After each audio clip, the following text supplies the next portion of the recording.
अनंत काल तक आप ठाकुर जी की इच्छा से सेवा करते हैं तो फिर ठाकुर जी आपको अधिकार दे देते हैं, अब भैया मैं तो बहुत प्रसन्न हूं, अब तू जैसे चाहेगा वैसे पाऊंगो, तू जैसे चाहेगा वैसे पहनूंगो, तू जहां ले जाएगा वहां रह जाऊंगो, मैं तो बहुत प्रसन्न हूं।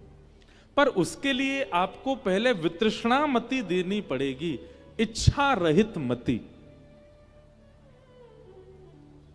इच्छा रहित मति। ठाकुर जी को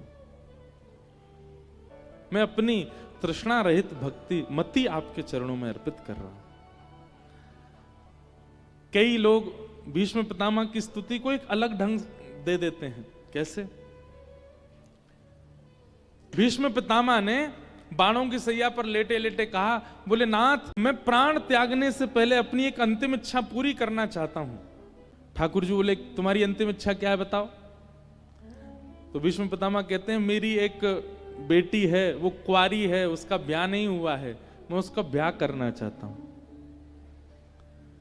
भीष्म पितामह की इस बात को सुनकर के ठाकुर जी आश्चर्यचकित हो गए। बोले हे पितामह भीष्म, तुम तो ब्रह्मचारी हो, तुमने तो ब्याह ही नहीं किया,